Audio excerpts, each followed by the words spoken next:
If you looked into Nico Mannion before last season, you would think this kid was headed for a great NBA career. He was even possibly going to develop into an all-star level talent. And these were not crazy thoughts to have. He also was the feature of a Sports Illustrated article when he was just 15 years old that called him a sorta maybe basketball prodigy, and from there, Nico became a sorta maybe mixtape legend. His highlights were all over YouTube and Instagram. He racked up millions and millions of views, and while the hype was high, it also looked very real, because by the time he finished high school, Nico was ranked as the 9th rated player in his class according to ESPN, and headed into college in September of 2019. ESPN had Nico projected as the number 8 pick in the 2020 draft, while Yahoo and CBS had him going 7th. But then, after a season at Arizona that many saw as a disappointment, Nico fell all the way to the second round of the 2020 draft, and many wondered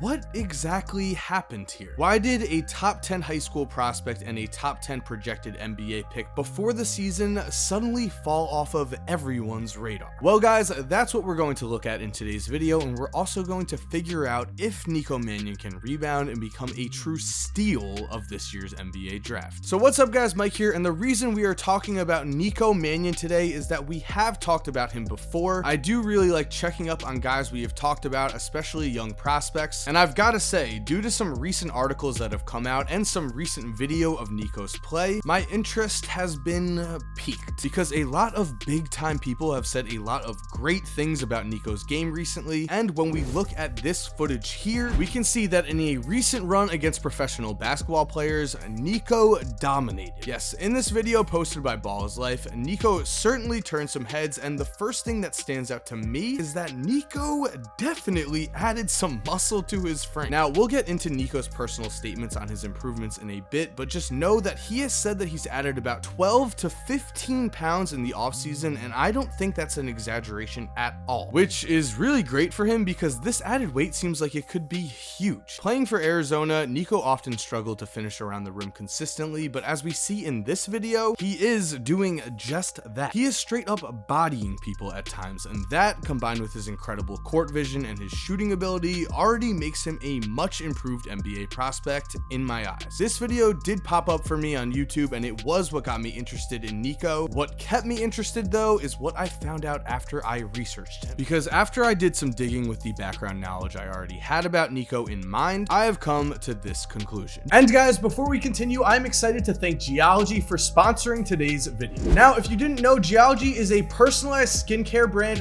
for men. Yes guys, I know a lot of us overlook our skin, but with that said, it's time to start taking care of your skin right now. And Geology makes that very easy with a personalized quiz to get started. In that quiz, you fill out a few short answers, and then Geology sends you a personalized set that benefits your skin needs the most. So personally, what Geology sent me is their everyday face wash, Vital Morning Face Cream, Repairing Night Cream, and Nourishing Eye Cream. And the cool thing is, guys, like I said, Geology is personalized. As you can see here, the quiz asks you questions like, what results would you like to see? And for that, I put reduced blemishes or discoloration, because I'm about to turn 28 years old. The pimples need to stop. All of these products work so well together, so I personally recommend starting with their 30-day trial set. Guys, trust me when I say the skincare routine is very easy. In fact, I'm gonna show you how easy this is right now. See guys, I start with the everyday face wash, then I move on to the Vital Morning Face Cream. And just like that, under 2 minutes, my morning routine is done. Trust me guys, Geology is well worth it. There is a link in my description right now, and if you use my promo code Mike30, you are going to get 30% off. That is an awesome deal, so make sure to go click the link in my description. Go check out Geology, and now let's get back to the video. Nico Mannion is not your average second round pick. In fact, according to Jonathan Gavoni, constant theme I'm hearing in conversations with NBA execs this morning, how in the world did Nico Mannion drop all the way to 48? What a great pick for Golden State. Call me crazy, but he could very well contribute this year. Two-way or not, I love his fit in Kerr's offense. Now, you may be questioning this statement because if it was true, why wouldn't the teams that were surprised Nico fell so far just go out and draft him? Well, there is a simple answer to that question, and it's that Nico wanted to play for the Warriors, and the Warriors wanted him, and so once it became the second round and guaranteed contracts went out the window, it's been reported that teams did show interest in drafting Nico, but he told them he was not interested. That is a very bold move for a second rounder, but that also tells me that Nico is betting on himself, and I think he has good reason. reason to. Before we get into that though, I want to talk about what went wrong here. Why did Nico fall all the way from a top 10 prospect to the number 48 pick in the draft? Obviously something had to have gone wrong. Well, for starters here, many mock drafts did have Nico going in the late first round, which means the Warriors already got a pretty good value pick at 48. Golden State certainly agreed with this, as general manager Bob Myers stated, "We had him higher than 48 for sure." As for why Nico was only ranked as a late first round pick, at Arizona, it became apparent that it was hard for Nico to create his own shot due to his size and weight. He also struggled in the half court as he looked much more comfortable playing in transition, and he shot the ball poorly. Headed into college, Nico's shooting was what made him a complete offensive weapon. Because he was a knockdown three-point shooter, opponents had to respect his jump shot, and this allowed him to explode past defenders and get to the rim with ease. However, once he entered college, again, Nico struggled when shooting the basketball and finished the year with just a 39% field goal percentage and a 33% three-point percentage. Luckily though, if you are a Warriors fan or a fan of Nico himself, it appears that many of the problems that Nico faced in college are well on their way to getting fixed. Remember, Nico was just 18 years old last season because he reclassified into the 2019 class. He was one of the youngest players in college basketball, and thus he was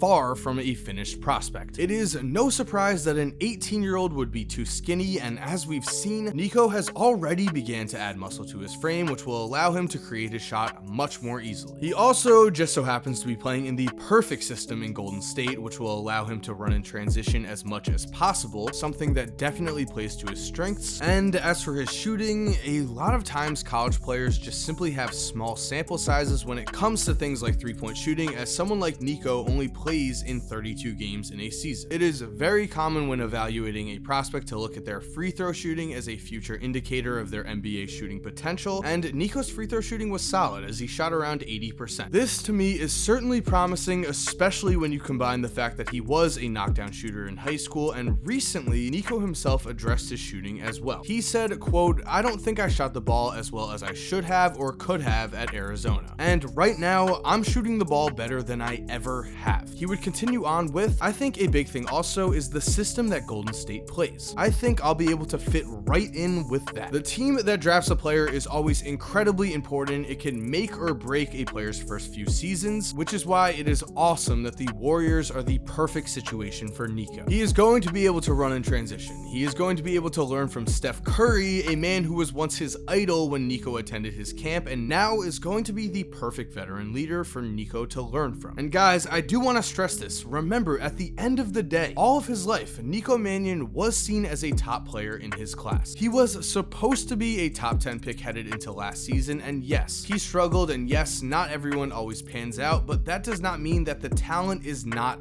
there. You cannot teach the basketball IQ that Nico has. You cannot teach his court vision, and you cannot teach his work ethic. Nico is a player who is going to bust his ass to get better each and every day, and he has already stated that he has a chip on his shoulder with the quote, "Of course, I'm happy I got drafted, especially by the Warriors. Still, there's a chip on my shoulder just because I know there's 29 teams that passed on me. It's something I won't lose." When you combine God-given talent with a relentless work ethic, great things tend to happen, and we can certainly see Nico rise up and have everyone asking, how did this guy possibly fall into the second round? He for sure has the potential to be the steal of this draft, and if you don't believe me, well, let's listen to what Warriors legend Chris Mullin has to say, as after Nico was picked, Mullin proclaimed, "He's a much better shooter than his numbers show. Tough kid, athletic. I've seen some clips of him in the gym. If you have talent and you work hard, you'll get better. All indications are that's what he's all about. He's a gym rat. I think he'll be able to play some backup minutes. I really do. I think it's a great pick." Those are some big words from a Hall of Famer, but I believe Nico can live up to them, and I cannot wait to see how his NBA career progresses. So there we have it, guys. Thank you for watching today's video, and I want to know right now, what do you think about Nico Mannion? Do you think he can be a steal, or do you think he's just going to be another second round pick? Also, as always, if you are new to my channel, make sure to subscribe so you never miss a video. The NBA season is right around the corner. Trust me, there are going to be tons of videos coming up, so that means make sure to subscribe and turn post notifications on so you don't miss a single upload. If you're already subscribed, thank you so much for supporting. You're awesome. We all know it, and as always, have an awesome day, guys, and cue that music. music. If you're still here while the music is cued, here are 2 videos I think you are definitely going to enjoy. Make sure to click on one of them. Again, I know you're gonna love it. And other than that, have a great day and peace.